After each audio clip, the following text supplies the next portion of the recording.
a tous entendu quelqu'un dire que pour réussir en référencement naturel, il fallait avoir un maximum de liens. Le netlinking, ça apparaît vraiment comme l'Eldorado pour pouvoir vraiment se positionner n'importe où et n'importe quand sur n'importe quel mot-clé. Malheureusement, en fait, laissez-moi vous dire aujourd'hui que tout ça, c'est complètement faux, car le netlinking devient de moins en moins intéressant aux yeux de Google, mais également aux yeux des internautes. Alors c'est bien beau parce qu'il y a un célèbre dicton qui dit qu'en SEO, on a vraiment 100% qui sont répartis en 3 facteurs. Le premier facteur, c'est le contenu, le deuxième facteur, c'est la technique, et le troisième facteur, c'est le netlinking. Et pour certains, 50% du SEO compte pour le netlinking et les 50 autres pourcents sont partagés entre le contenu et la technique. En fait, on se rend compte en fait qu'il n'y a pas forcément de parts égales ou de parts identiques ou du moins de parts plus importantes pour un facteur. On se rend compte en fait que selon le secteur ou la thématique, on va avoir besoin de travailler beaucoup plus sur netlinking. Des fois, on va avoir besoin de travailler beaucoup plus son contenu, d'autres fois beaucoup plus la technique, etc., etc. Il n'y a pas de recette magique en SEO. Ce qu'il faut, c'est toujours travailler les 3 piliers. Mais si je vous disais aujourd'hui que le porte-parole de Google lui-même vient d'annoncer que le netlinking et donc les liens externes allaient devenir de moins en moins intéressants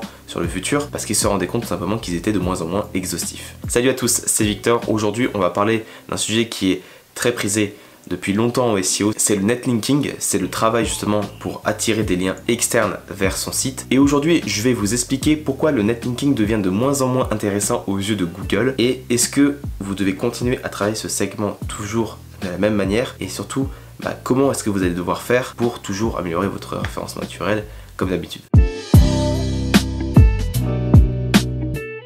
Alors pour commencer, on va revenir vraiment à la base.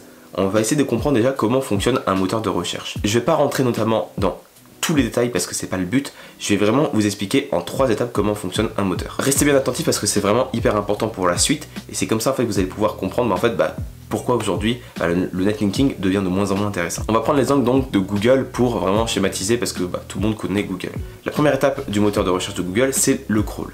Le petit repos, donc le Googlebot, il va aller récupérer les pages, il va aller scraper toutes les pages d'un site web, il va les classer selon 2 éléments. La pertinence et la popularité. La popularité donc par rapport au lien. La deuxième étape d'un moteur, c'est le fetch, ou plutôt l'indexation en français. Le fetch, lui, ce qu'il va faire, c'est qu'il va classer et organiser les pages dans son index. Et la troisième étape, le query processor, il va récupérer les pages dans son index pour les mettre devant l'utilisateur par rapport à la requête qu'il demande, en prenant bien sûr en compte les critères de pertinence habituels que vous connaissez. Aujourd'hui, on parle de 3 piliers, la technique, le contenu et donc le netlinking. Il y en a aussi un quatrième, donc l'UX, l'expérience utilisateur, donc tout ce qui va être par rapport au comportement des utilisateurs sur une page ou du moins sur un site en particulier. On va revenir un petit peu en arrière et on va essayer de comprendre ensemble pourquoi le netlinking était vraiment une très belle avancée dans les moteurs de recherche au tout début. Google, donc le moteur de recherche, en fait ça a été le premier moteur à proposer justement un critère de pertinence lié à la popularité. En fait le principe était simple. Plus un site allait être populaire aux yeux des autres, plus il pouvait ressortir organiquement sur son moteur. Ça permettait en fait notamment de se faire valider en fait entre nous comme une espèce de grande communauté et surtout de pas mettre n'importe quoi en avant. Parce que si quelqu'un devait rechercher par exemple une solution sur une maladie rare par exemple, forcément Google lui il veut toujours la meilleure réponse à l'utilisateur et ça depuis plus de 20 ans. Et donc c'est pour cette raison que il fallait mieux classer en fait des sites qui étaient d'autorité, donc avec une certaine popularité, qui étaient validés dans leur thématique, plutôt que de classer quelqu'un qui avait répété 1000 fois le mot-clé en question. Et cette notion justement de netlinking en fait a été portée par le PageRank. C'est un algorithme de Google qui a été inventé justement pour mesurer la popularité d'une page. Alors le PageRank bien sûr ça a été inventé par Larry Page, donc c'est pour ça qu'il a laissé son nom dessus et c'était l'un donc du coup des cofondateurs de Google à l'époque. Parce que dites-vous qu'à la base les moteurs de recherche comme Yahoo classer les sites comme un annuaire géant. Il suffisait en fait tout simplement de taper le plus de fois un mot-clé en question pour pouvoir ressortir le premier. Donc forcément c'est pas très intéressant et c'est pas très exhaustif. Et c'est pour ça que cette notion de keyword stuffing après a été interdite par Google justement pour favoriser justement la pertinence du résultat plutôt que la mise en avant du plus grand nombre de mots-clés possible. Et petite histoire par rapport justement à cette époque, comme les moteurs de recherche étaient des annuaires géants, les sites par exemple en A ressortaient les premiers. Donc forcément Jeff Bezos, donc le fondateur d'Amazon, a décidé d'appeler Amazon justement pour ressortir le plus haut possible dans les moteurs de recherche à l'époque, notamment donc sur Yahoo. Comment est-ce que fonctionne le PageRank, donc l'algorithme de Google créé par Larry Page? En fait, pour déterminer l'importance d'un site ou d'une page web, l'algo, en fait, il va essayer de comprendre le nombre et la qualité des liens qui pointent vers cette page ou ce site. Plus on a un site qui va recevoir des liens de qualité liés à cette thématique, plus ce site va pouvoir être populaire aux yeux de Google et donc plus il a du poids dans son moteur et donc dans sa thématique. Pourquoi est-ce qu'on devrait moins s'attarder aux liens aujourd'hui plutôt qu'avant? En fait tout simplement parce qu'en fait John Mueller, donc le porte-parole de Google, a lui-même dit que les liens seraient de moins en moins intéressants à l'avenir pour le moteur de recherche Google. Alors attention, me faites pas dire ce que j'ai pas dit parce que les liens resteront toujours importants pour une seule raison, c'est pour découvrir de nouvelles pages, notamment avec le crawl. Parce que sans les liens, en fait, on peut pas découvrir de nouvelles pages. On a aussi l'exemple aussi de milliers de sites aujourd'hui qui ressortent sur des thématiques qui sont très concurrentielles, ou du moins qui sont pas forcément concurrentielles, mais qui ressortent quand même en première position, pas forcément avec plus de liens que des gros concurrents qui sont déjà bien établis. Je peux aussi vous partager un exemple. D'ailleurs, un jour, je vous ferai vraiment une vidéo à ce sujet sur une boutique e-commerce.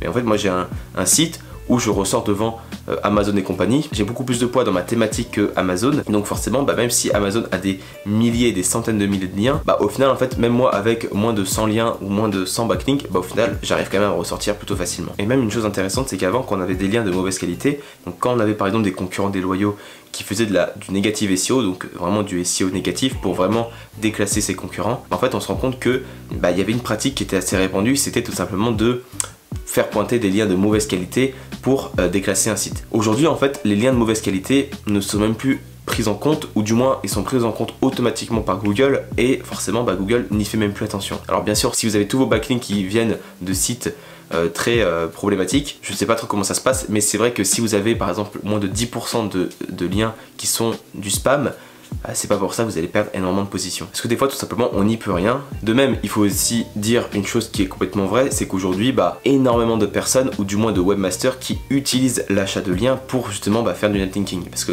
le netlinking, c'est bien, c'est intéressant, mais ça prend énormément de temps et des fois, c'est un petit peu barbant. Et donc, on va pas se mentir, aujourd'hui, j'en connais des centaines, franchement, dans ce milieu, qui utilisent des plateformes justement de netlinking pour automatiser tout ça, ou du moins pour aller chercher du lien automatiquement. Google aussi doit se rendre aussi à l'évidence, c'est que si ces liens sont bien ficelés, ou du moins ils sont de qualité, il n'y a aucun souci à avoir. Alors qu'est-ce qu'il faut faire aujourd'hui? Tout simplement, il faut continuer à travailler de la même manière, mais sans forcément prendre en compte le netlinking comme étant un élément majeur de votre stratégie SEO. Ce que vous devez faire, c'est toujours continuer à proposer du contenu de qualité, travailler la technique de votre site et comprendre également le comportement de vos utilisateurs afin de proposer la meilleure expérience possible. Mais également, il va toujours falloir continuer à travailler vos liens. Je sais qu'il y a énormément de vidéos qui circulent sur ce sujet, comme quoi c'est mort si vous avez un site qui a 0 backlink, vous ne ressortirez jamais. Il faut pas non plus tout voir en noir ou en blanc. Il faut quand même travailler son netlinking, faire attention à ça, mais ça sert à rien non plus d'avoir des centaines de milliers de backlinks s'ils sont pas forcément de qualité. Et derrière, si vous avez un contenu vraiment qui ne répond pas à l'intention de recherche ou qui n'est pas en lien avec votre thématique, forcément ça va pas marcher. Les liens c'est bien, c'est toujours important, mais si vous avez derrière un contenu qui n'est pas qualitatif, honnêtement ça sert à rien. Donc mon petit conseil, c'est toujours de travailler votre netlinking, que ce soit avec des plateformes d'achat de liens ou manuellement. Vous pouvez le faire également avec des partenaires, ça peut être hyper intéressant. Et derrière, tout simplement, là où je vous conseille vraiment de travailler, c'est au niveau du contenu, parce que le contenu ça va devenir de plus en plus important, je vous le dis tout le temps, mais c'est vraiment le cœur central d'un moteur de recherche et notamment celui de Google. Donc proposer la meilleure réponse à l'instant T à un utilisateur. J'espère que la vidéo vous a plu concernant donc le netlinking, c'était assez rapide. Je voulais vraiment vous expliquer et revenir sur ce qu'avait dit John Mueller, parce que c'est hyper important en fait d'en tenir compte.